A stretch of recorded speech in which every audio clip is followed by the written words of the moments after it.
Hello friends, myself Ketna Tandil from Vallabhbudhi Polytechnic. In our previous session, we have already learned about abstract window toolkit components and different swing components. In today's session, we are going to learn about the event handling. Now, first we will see what is event.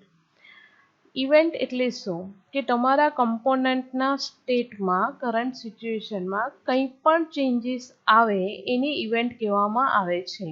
Changing the state of N object is known as event.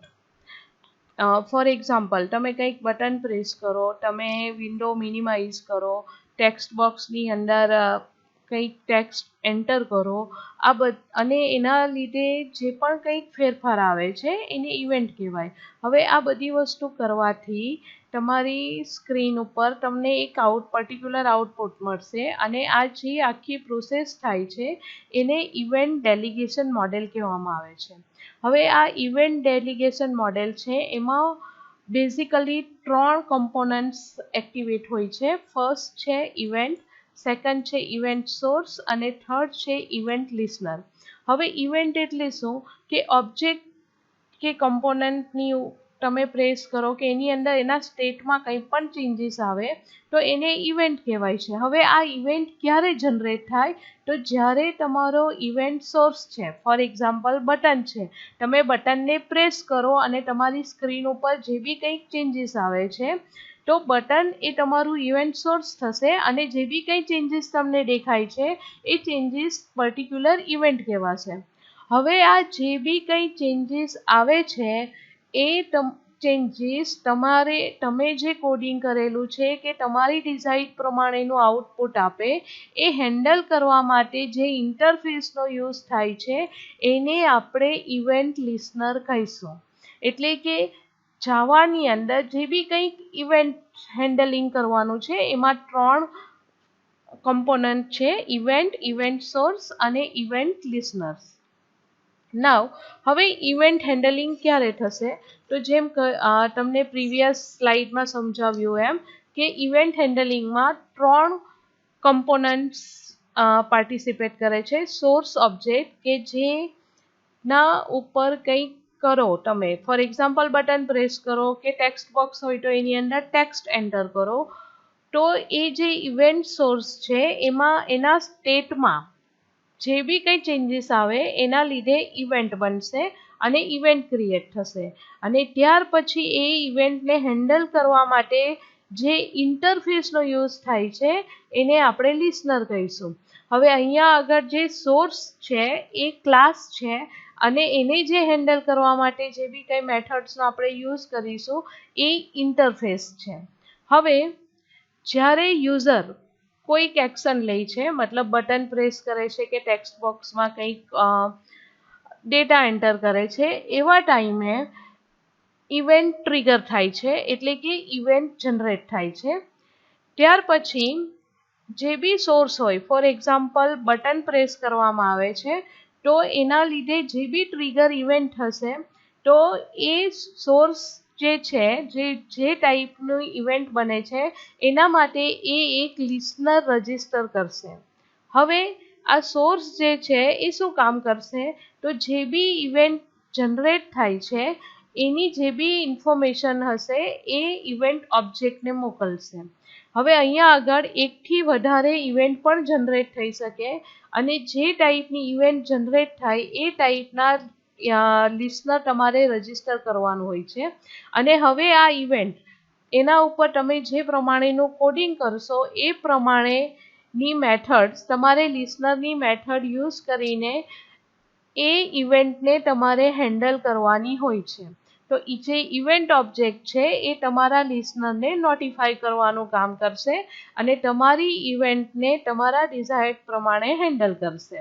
તો આ થયું event delegation model કે જેની અંદર 3 component source, listener અને event participate કરે છે યુઝરના action પ્રમાણે. હવે જે સોર્સ છે એમાં જરૂરી નથી કે માત્ર એક જ ઇવેન્ટ જનરેટ થાય.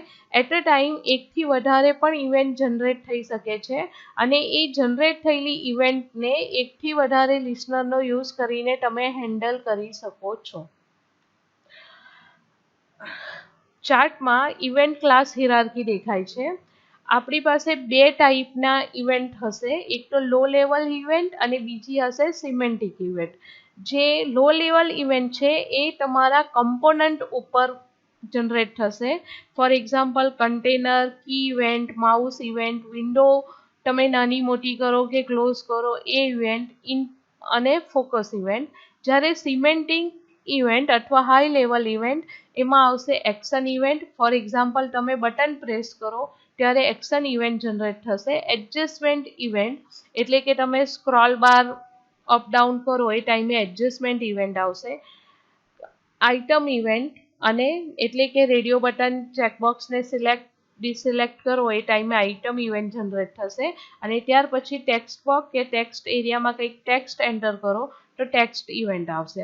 હવે જેવી રીતે આ AWT ઇવેન્ટ છે એ જ રીતે સ્વિંગ ઇવેન્ટ પણ આવશે જે સ્વિંગના કમ્પોનન્ટ ઉપર વર્ક કરશે. હવે એડેપ્ટર ક્લાસ શું છે? તો adapter class provide the default implementation of listener interface. કે એડેપ્ટર ક્લાસ એવો ક્લાસ છે કે તમારા લિસનરનું બાય ડિફોલ્ટ ઇન્ટરફેસ કરી દેશે. તમારે લિસનરની જેટલી પણ મેથડ છે એ બધી તમારા પ્રોગ્રામમાં લખવાની જરૂર રહેતી નથી. હવે તમારે પ્રોગ્રામમાં ઇવેન્ટ હેન્ડલિંગ કરવા માટે જે પેકેજ ઇમ્પોર્ટ કરવાનું છે એ છે java.awt.event પેકેજ. અને જો સ્વિંગ કમ્પોનન્ટ યુઝ કરો તો javax.swing.event પેકેજીસ. આ તમારે તમારા પ્રોગ્રામમાં ઇમ્પોર્ટ કરવાનું રહેશે.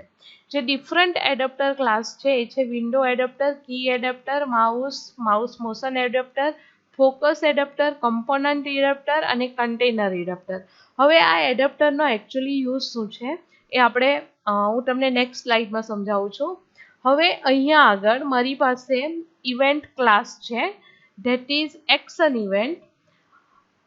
હવે આ ઇવેન્ટ ક્લાસની મેથડ શું છે? Get action command, get modifiers. હવે જ્યારે બી આ એક્શન ઇવેન્ટ જનરેટ થતી હોય તો એને હેન્ડલ કરવા માટે તમારે એનું લિસનર ઇમ્પ્લિમેન્ટ કરવું પડશે અને એનું લિસનર છે એક્શન લિસનર.